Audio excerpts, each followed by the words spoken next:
खबर के साथ नीट छात्रा की मौत मामले से जुड़ी यह बड़ी खबर न्यूज 18 पर चौंकाने वाला खुलासा हुआ है। मृतक छात्रा के पिता का गंभीर आरोप है, हॉस्टल की वार्डन पर गंभीर आरोप लगाए। हॉस्टल संचालक डॉक्टर में मिली भगत, यह कहा है मृतक छात्रा की पिता ने। नीलम अग्रवाल ने पैसों का लालच दिया, परिवार को खरीदने की कोशिश की गई है, पैसे देकर मुंह बंद करने को कहा गया। दरिंदों ने मिलकर मेरी बेटी को मारा है। डॉक्टर सतीश पर भी गंभीर आरोप लगाए गए, बेटी से कुछ पूछने नहीं दिया गया, औकात दिखाने की धमकी देकर निकाला। हर हाल में मुझे इंसाफ चाहिए, किसी और बेटी के साथ ऐसा ना हो, जांच कोई करे, बेटी को न्याय मिले, ये एक पिता गुहार लगा रहा है।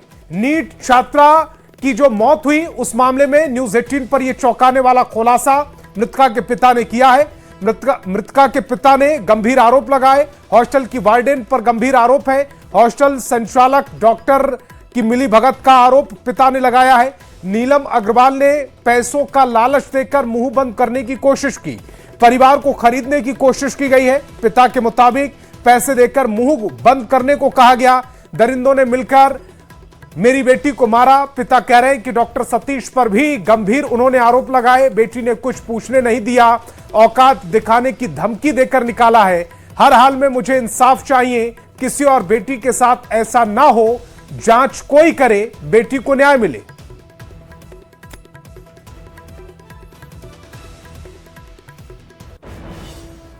जानबूझ करके हॉस्टल संचालक और हॉस्पिटल की मिली भगत से मेरी बेटी की हत्या कर दी गई। तो वो हॉस्पिटल में होश में भी आई थी, आप लोग कुछ देर के लिए होश में आई थी। तो हमारी पत्नी पूछी कि क्या बेटा तुम्हारे साथ कोई गलत हुआ है, तो बोले कि हाँ, ऐसे हिलाई और बोले, और वो बहुत रोने लगी। उसके बाद फिर हम लोग जबरन वहाँ से निकाल दिया गया, हमारे परिजन के साथ, हमारे साथ वहाँ के हॉस्पिटल के स्टाफ लोग और डॉक्टर सतीश ने जबरन हम लोग को निकाल दिएगा, बोले कि तुमको औकात दिखा देंगे, ये कर दें, वो कर दें। सारे के सारे मिली भगत है, सब पैसा लेकर बिके हुए हैं। पुलिस हमारी SHO भी मिली, उसकी मिली भगत है। उसके बाद हॉस्टल में हम लोग, हॉस्पिटल में जब हम लोग इलाज करा रहे हैं तो शाम में नीलम अग्रवाल संचालिका हॉस्टल की आई और हमें कहा कि से आपको जो इतना पैसा चाहिए अपना पैसा देते हैं, प्रलोभन दिया, केस का प्रलोभन, हाँ, कि केस को मैनेज कर दीजिए। हमने कहा कि नहीं, हम पैसा पर कितना पैसा का प्रलोभन दिया था? हमने कहा कि उसने कहा कि जो इतना पैसा आपको चाहिए उतना पैसा देंगे। हमने कहा कि पैसे से खरीदना चाहते थे, लेकिन हमने पैसा का लोभ नहीं, लालच से हम दूर रहे। और मैं कहा कि मेरी बेटी की जब जान चली, पहले जान बचाना है हमारी बेटी को, अपनी बेटी को जान बचाने के लिए हॉस्पिटल आए हैं और हमें जितना बनेगा उतना हम जान बचाने के प्रयासरत हैं, लेकिन बच नहीं पाई क्योंकि सारे दरिंदे मिलकर इसकी हत्या कर दी।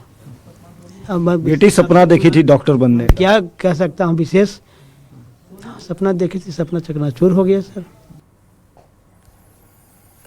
और पटना से एक और बड़ी खबर मिल रही है, नीट छात्रा की मौत मामले से जुड़ी यह बड़ी खबर है। कई छात्राएं हॉस्टल खाली करने पहुंची, सामान लेने शंभू गर्ल्स हॉस्टल पहुंची हैं छात्राएं। घटना के बाद हॉस्टल में नहीं रहना चाहती हैं छात्राएं। हॉस्टल सील रहने के कारण छात्राओं को परेशानी हो रही है, छात्राओं को सामान नहीं मिल पा रहा है, सामान नहीं मिलने से छात्राएं परेशान हो रही हैं। छात्राओं के साथ उनके परिजन भी पहुंचे हैं। तो बड़ी खबर और तस्वीरें भी इस समय आपकी टेलीविजन स्क्रीन पर। ये नीट छात्रा की मौत मामले से जुड़ी बड़ी खबर है, जहां कई छात्राएं हॉस्टल पहुंची हैं, सामान लेने शंभू गर्ल्स हॉस्टल पहुंच गई छात्राएं। घटना के बाद हॉस्टल में ये छात्राएं रहना नहीं चाहती हैं। हॉस्टल सील रहने के कारण छात्राओं को परेशानी हो रही है, छात्राओं को सामान नहीं मिल पा रहा, सामान नहीं मिलने से छात्राएं परेशान भी हो रही हैं। छात्राओं के साथ उनके परिजन भी मौके पर मौजूद हैं। सामान और किताब कॉपी लेने के लिए आए हुए हैं, सारा कुछ यही है, किताब सब अभी सब यही है, तो किताब सब ले जाना ज़रूरी है, कपड़ा लत्ता भी अभी यही है, वो सब भी ले जाना ज़रूरी है, नहीं तो सर बिना किताब का पढ़ाई कैसे होगा। तो मिला आपको? सर अभी तो सर गेट खोला ही नहीं है कि मिलेगा। क्या बोल रहा है? गेट खोलने के लिए क्या बोल रहा है? सर कुछ बोल ही नहीं रहा है, अंदर से कोई आ ही नहीं रहा है। और जब थाना में फ़ोन किया गया 100 नंबर पर, तो वहाँ पर से SHO कह रही है कि सील है, जबकि सर सील कहाँ है? अगर सील रहेगा तो मोहर रहेगा, बिना मोहर का सील कहाँ होता है सर? बाहर से हॉस्टल से सामान क्यों ले जा रहा है? सर अब यहाँ नहीं रखना है। क्यों नहीं रखना है? सर इतना घिनौना काम यहाँ हुआ है कि इसका कोई जवाब ही नहीं कोई दे सकता है, इतना घिनौना काम हुआ है यहाँ। महीना साल अप्रॉक्स 6 मंथ हो गए होंगे। तो 6 मंथ्स में छुट्टी पे घर कब गई थी? मैं कुछ टाइम पहले गई थी। जिस दिन घटना हुआ था उस दिन यहाँ थी कि नहीं? मैं थी बट देखी नहीं थी कुछ। हॉस्टल की गतिविधि जब रह रही थी उस समय कैसा था? नॉर्मल था, सब कुछ ठीक चल रहा था। कुछ गलत नहीं दिखता रहा? नहीं, मेरे को कुछ ऐसा गलत नहीं दिखा था। तो इस घटना के बाद हॉस्टल में, शंभू गर्ल्स हॉस्टल में रहना चाहती हो? बिल्कुल नहीं। आज अपने पेरेंट्स के साथ किस लिए आई हो यहाँ? मैं अपना सामान लेकर अपने क्लास को अटेंड करने के लिए आई हूँ, क्योंकि मैं बहुत छूट रहा है क्लास और मैं नीट की एग्जाम तैयारी कर रही हो? हाँ हाँ। तो सामान जब लेने आई हो तो अंदर से कुछ बोला गया है कि नहीं?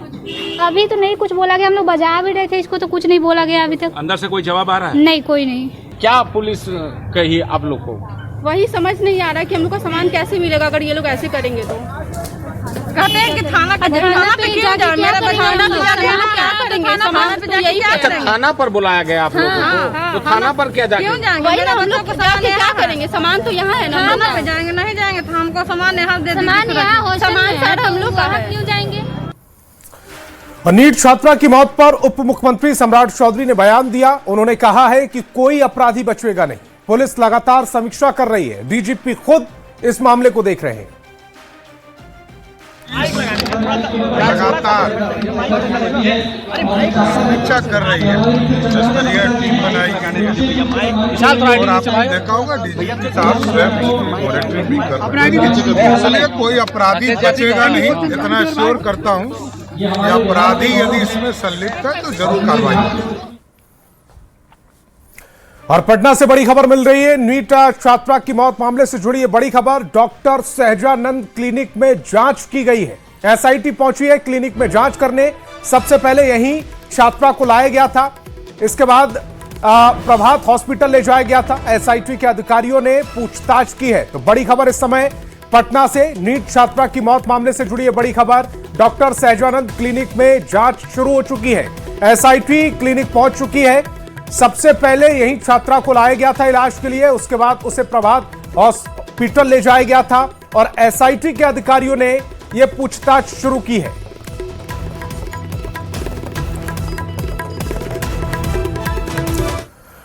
और नीट छात्रा की संदिग्ध मौत मामले में बिहार पुलिस की कार्यशैली कटघरे में है। परिजनों ने एडीजी अमित कुमार जैन से मिलकर एसएचओ और डॉक्टरों पर साक्ष्य मिटाने और आरोपियों को बचाने का सनसनीखेज आरोप लगाया। परिजनों का दावा है कि जब उन्होंने मृतका के कपड़े मांगे तो पुलिस ने यह कहकर मना कर दिया कि कपड़े फेंक दिए गए। किसी भी संदिग्ध मौत मामले में पीड़िता के कपड़े सबसे बड़ा साक्ष्य साबित होते हैं। परिजनों ने सवाल उठाया कि जब पुलिस ने मकान मालिक को जेल भेज दिया तो हॉस्टल संचालक पर पुलिस अब तक मेहरबान क्यों है, उसकी गिरफ्तारी में देरी क्यों की जा रही है। ऐसे में पुलिस का यह भी जवाब संदेश के घेरे में है। जब एम्स का मेडिकल जांच करेगी तो बोर्ड इस रहस्यमयी मौत और दुष्कर्म के आरोपियों की सच्चाई सामने लाएगा।